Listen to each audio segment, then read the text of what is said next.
तो आप हैरान हो जाएंगे कि ये बंदा कितना पढ़ा लिखा हुआ है, कुछ भी दुनिया में इसने नहीं छोड़ा है। ये 50 self help classic is a very amazing book. एक बुक में 50 बुक्स की समरी है।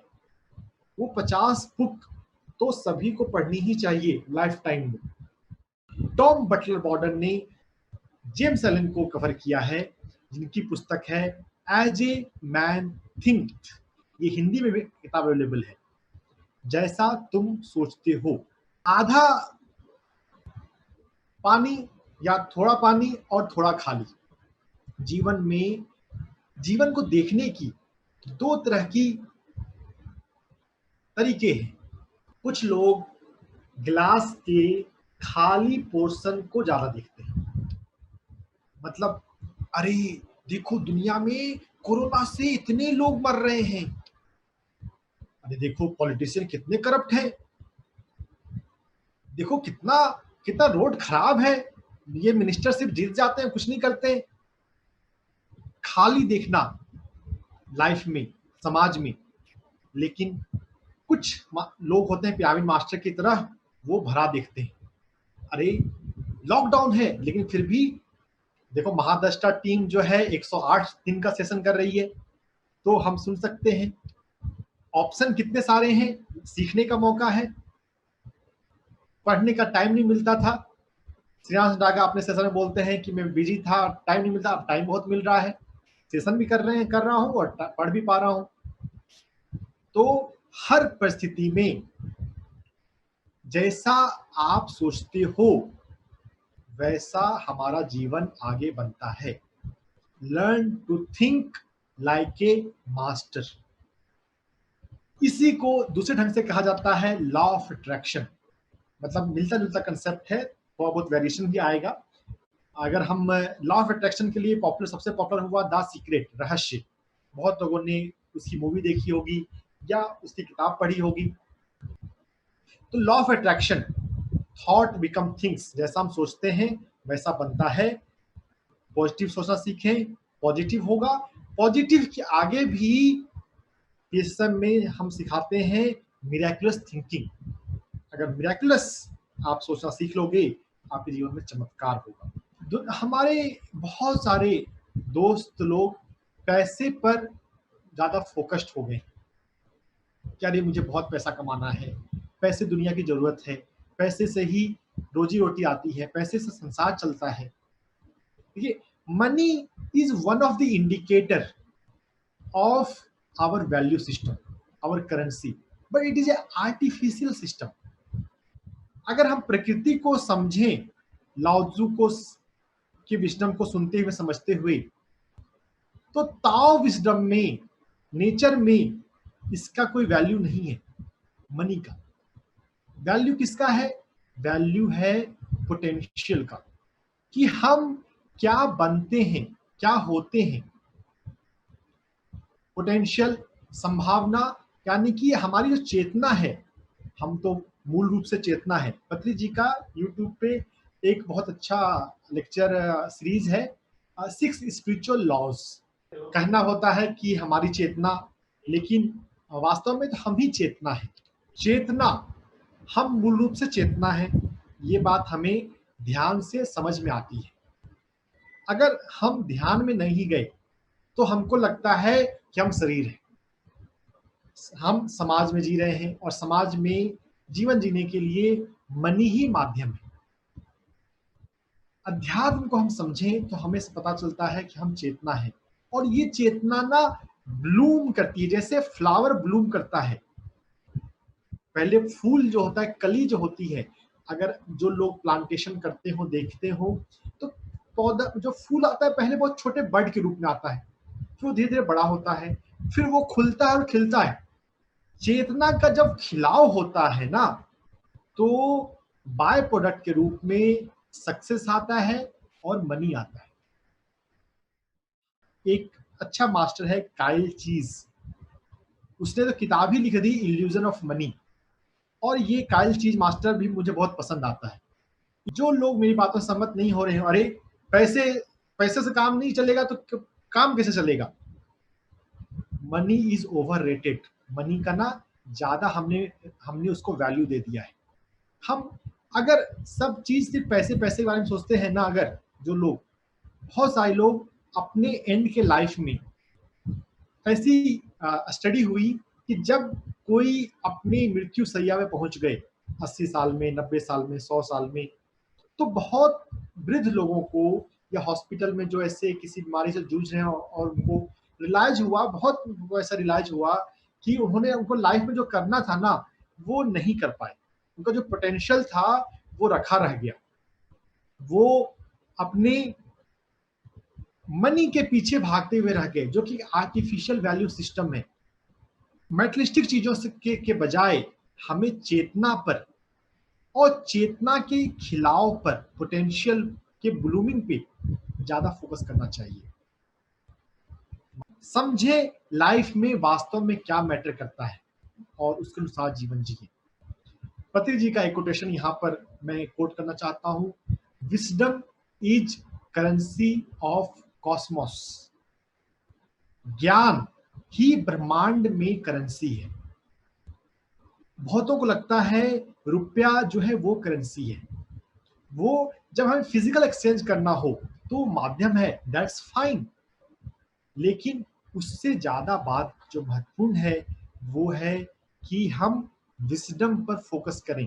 विजडम पर फोकस कर रहे हैं, अपनी अंतरात्मा को सुनते हुए किसी भी प्रोफेशन में है, आपके जीवन को चलाने के लिए जो बाय प्रोडक्ट है वो आ ही जाएगा। बस आप अपने तरफ से निगेटिव थिंकिंग हटा दो, लेजीनेस हटा दो। कोई बहुत बड़ी बात नहीं है। अपने जरूरत के हिसाब के अनुसार मनी जो कि एक माध्यम है उसको अर्न करने की। जो कंपटीशन का कंसेप्ट है, बहुत सारे लोग ऐसा सोचते हैं कि कंपटीशन, दुनिया में देखो कितना कंपटीशन है। अगर आप चेतना में फोकस्ड हैं, चेतना को आप, चेतना कैसे खिलती है उस पर अगर आपका फोकस है, तो आपकी आत्मा जो है ना वो अपने रंग में खिलेगी। उसकी एक अपनी खुशबू होगी, अपनी सुगंध होगी। हर आत्मा अपने आप में अनूठी है, कोई किसी का कॉपी नहीं है। चेतना से कनेक्टेड एक बहुत अच्छी किताब है जो इस 50 सेल्फ हेल्प क्लासिक में भी कवर की है टॉम बटलर बॉर्डर ने, दीपक चोपड़ा की 7 स्पिरिचुअल लॉज ऑफ सक्सेस। अध्यात्म में 7 नियम। तो दीपक चोपड़ा ने ये जो 7 नियम इसमें लिखे हैं ये सभी बहुत प्यारे हैं। और इसमें सबसे प्यारा जो है वो है पहला नियम, लॉ ऑफ प्योर पोटेंशियलिटी, शुद्ध संभावना का नियम। किसकी संभावना? प्योर कॉन्शियसनेस की, चेतना की। हम मूल रूप से चेतना है और ये चेतना के पास संभावना है कि ये बहुत कुछ बन सकता है। इसके पास ना इनफाइनाइट क्रिएटिविटी होता है। किसी छोटे बच्चे को आप सही समय पर ट्रेनिंग दे दो, मोटिवेशन दे दो, वो साइंटिस्ट भी बन सकता है, वो म्यूजिशियन भी बन सकता है। हर एक चेतना में क्रिएटिविटी इनफाइनाइट है, अनंत है। लॉ ऑफ गिविंग, हमें अपने जीवन में ना देने पर फोकस करना चाहिए। पत्री जी इसको दूसरे ढंग से कहते हैं सर्विस। हमें सेवा करनी है। जो रियल, जो पर्पस ऑफ लाइफ होता है ना, ये हर एक आत्मा के लिए है कि आपका जो पर्पस ऑफ लाइफ है उसमें गिविंग आएगा ही आएगा। आपको देना सीखना है, आपको सर्विस करना सीखना है। किस तरह से हम अपने आसपास के लोगों की जिंदगी खूबसूरत बना सकते हैं। हमारा जीवन जो है वो सिर्फ हमारे लिए नहीं है। चेतना जो है, चेतना के लेवल पे कोई बाउंड्री नहीं होती है। शरीर के लेवल पे बाउंड्री है, हम अलग हैं, आप अलग हैं, अनुराधा जी अलग हैं, डॉक्टर रंजन अलग हैं। चेतना के लेवल पे देयर इज वन कॉन्शियसनेस, अद्वैत, एकत्व। तो जब चेतना के लेवल पे हम काम करें, जितना हम चेतना को समझे ना, लॉ ऑफ लीस्ट एफर्ट आता है, वो वही हार्ड वर्क की जरूरत नहीं है। हार्ड वर्क कंसेप्ट जो है वो माइंड लेवल पे है कि दुनिया में कंपटीशन है, मेहनत करो। जितना हम चेतना को समझें, अपनी आत्मा को समझें, सब कुछ एफर्टलेस है, वो वही प्रकृति में सब कुछ एफर्टलेसली ग्रो कर रहा है। एफर्ट कंसेप्ट जो है वो आपकी लाइफ से हट जाएगा, आपकी लाइफ में पोटेंशियल कंसेप्ट आ जाएगा कि मुझे अपनी चेतना को फूल की तरह खिलाना है। जो मुझे करने का भाव आता है वो मुझे करना है, वो मुझे पूरे भाव से करना है, पूरे शिद्दत से करना है। देखिए, जब आप कोई काम कर रहे हो, आप किसी ऑफिस में काम करते हो, आपकी फिक्स सैलरी है, तो आप काम करके टाइम के अनुसार टाइम बायोमेट्रिक पे लगा कर आ गए। लेकिन अगर वहां पर आप जो बेस्ट अपना दे सकते हो, अगर आप बेस्ट ना दो, तो आपकी आत्मा ना आपको कचोटेगी कि मैंने अपना बेस्ट नहीं दिया, मेरा पोटेंशियल तो और था। हम चूंकि आत्मा की आवाज को नहीं सुनते, मनी पर ज्यादा फोकस्ड हैं, मैटर पे ज्यादा फोकस्ड हैं, आर्टिफिशियल चीजों पे ज्यादा फोकस्ड हैं, तो लगता है सैलरी तो आ रही है ना, सैलरी में कटौती हो गई, तब हमें बुरा लगता है। लेकिन जब हम अपने एफर्ट, जब हम अपने पोटेंशियल में कटौती कर देते हैं, जब हम अपने गिविंग में कटौती कर देते हैं, तब तो हम नहीं देखते, हम रिजल्ट पे ज्यादा फोकस्ड हैं। उसका जो इफेक्ट है, लॉ ऑफ कर्मा को law of cause and effect भी कहा जाता है, कार्य कारण सिद्धांत। तो अगर हम कॉज पर फोकस करें तो लीस्ट एफर्ट में हम अपने जीवन को बेहतर बना सकते हैं। क्वांटम फिजिक्स में भी बातें आती हैं, हम तो चेतना है, हम कुछ भी कर सकते हैं, कुछ भी पा सकते हैं, कुछ भी बन सकते हैं। जो चीज आप ठान लो वो आप कर सकते हो। कोई लिमिटेशन किसी भी चेतना पर, किसी भी आत्मा पे है ही नहीं। 50 सेल्फ क्लासिक में ही अब्राहम मास्लो, उनकी बुक भी कवर की गई है।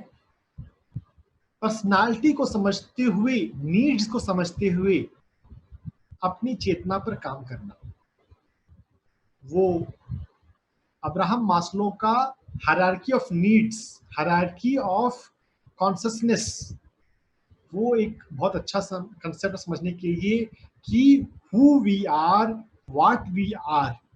मैं चेतना के, मैं इमोशन के, मैं लव के, मैं सेल्फ स्टीम के किस स्तर पे हूं, मुझे मेरी क्या नीड है, मुझे क्या करना चाहिए, समझते हुए अगर हम जीवन जिए ना, ये बात को जानते हुए हु वी आर, तो वो उससे एबिलिटी आती है कि मैं कोई भी चीज कर सकता हूं, कुछ भी मेरे लिए असंभव नहीं है। Everything is possible my dear friends. हाँ, आपके भीतर जेहन में आपकी अंतरात्मा आपको जो भी मैसेज दे रही है ना, आपको जो भी कभी सिंगल थॉट भी आया हो, कभी सपने में या कभी मेडिटेशन में कि मुझे ये करना चाहिए, बहुत संभावना है कि वो आपके सोल पर्पस से, आपके लाइफ पर्पस से कनेक्टेड है। कभी भी अपने आप को अंडरस्टिमेट ना करें कि मुझसे ये होगा कि नहीं होगा।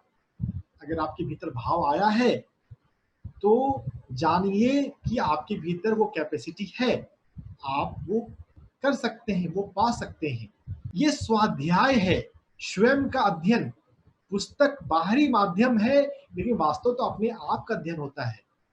तो सिर्फ शब्दों को नहीं पढ़ना चाहिए, हमें उसके वाइब्रेशन को पढ़ना चाहिए।